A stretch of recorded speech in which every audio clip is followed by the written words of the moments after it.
Okay, so I'm going to try this again. This is the beautiful album that you made, and I only did a few little adjustments to it so I could get lots of pages in it, or embellishments in it. I made this little thing to go on the outside with Mom's ribbon, and I found some cute little attachments to put on it.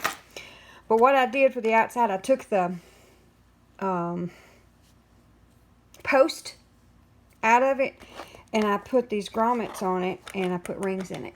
So it gave me more room, and then I put the corner covers on it here. So, going inside, you did all this beautiful work. I just cannot thank you enough for what you did. And it just opened up a world for me to put Mama's treasures in. This Rick Rack, if you can see, is 15 cents, so that's how old it was. Let's see if it's got a date on it. I don't see one. And then on this side, some of her needles are inside. And just a tiny zipper. This little doily, she would make these and make these and make these and make these to give away. It was just a joy for her.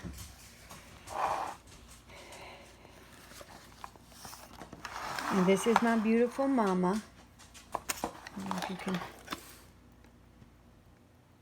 see her there. It's not going to focus, I don't think. I'm not too good at this filming thing. But I found this little embroidery hoop. And so I got some fabric and I just made a couple of stitches on it like she was doing in the photo.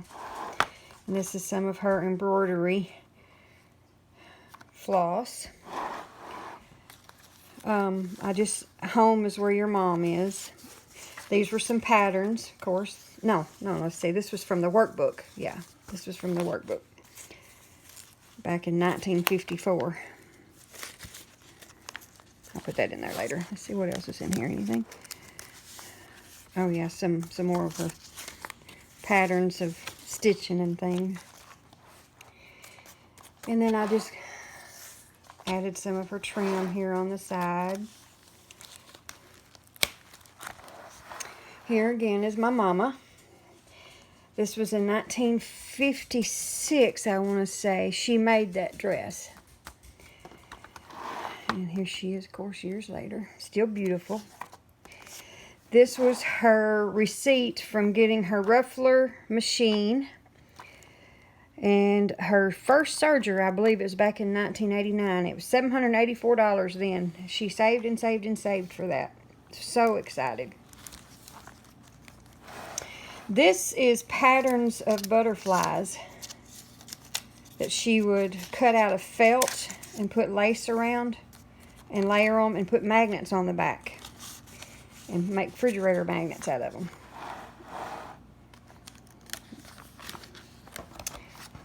Another doily that she made. Mothers are like buttons, they hold everything, and that was some of her buttons out of her quite large stash. And that's, of course, the pages that you embellished for me. She loved to make aprons. Loved to make aprons. And she found this on something, and she cut it out because it was such a beautiful apron. So, of course, I had to put that in there. And then I had this poem that says Grandma's Apron. And there's a few more patterns like those butterflies in here. Some of her hooks and eyes. They were 25 cents. I don't see a date on them. But it's been a while. And then some of her eyelets, the packaging for that. And that's the top of the zipper packet. Some of her tracing paper that she used when she would make her own patterns. She could look at something and make it. It just always amazed me. A mother's heart is a patchwork of love. This is another doily that she made. This is one of the most interesting things in here. This is a pattern that she cut out for me, a dress, in 1966. I was born in 65. And she kept it all these years. And of course I put a mother's love on it because Nobody loves you like your mama. But she had that pattern that she had kept for all those years, and just shows how much creativity and joy that this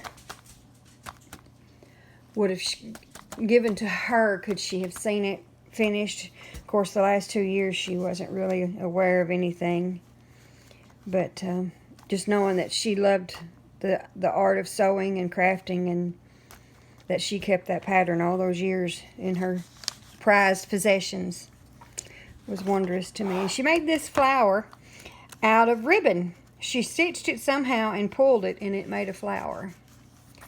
She was always coming up with something. Cover of her sewing book.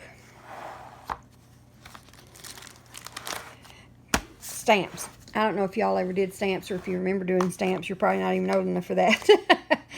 But we would go to the fabric store on Saturdays. Usually it was TGNY, I think. Yeah. And we would go and buy fabric and look at patterns and do all sorts of things. And then we would go to the stamp store. And when you filled a book full of stamps, you could either do 10 or the 50s. Anyway, it filled the sheet. And you turn these books in for merchandise at the stamp store. So that was always our Saturday routine. We would go to the fabric store and pick out all the fabric and patterns and stuff that she wanted. And then we would go to the stamp store and get things. Then we would go to the grocery store, where in turn we'd buy groceries and get more stamps for the next trip. And then we'd go home. Never will forget those times. This was a card she had given me when I got married back in 1984. And, of course, being a crafter, I kept it knowing I would one day find the perfect purpose for it. This was a pillowcase doll pattern. Excuse me. She got this back in 1990. That's the year my daughter was born. And you literally took a pillowcase and made a doll out of it. So, of course, Courtney had a pillowcase doll when she was born. And some more of her embellishments. She had a craft store that she just sold things out of her house along. But she was so proud because she had a business card. And this was a quilt pattern. She would come up with stuff, see stuff, saw a magazine handy, she'd cut a pattern out of it so she could make that item when she got home. Oh, she was a mess. This is, like I said, she just write things down. Bookends.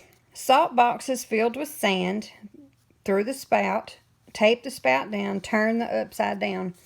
And she made puppy dog.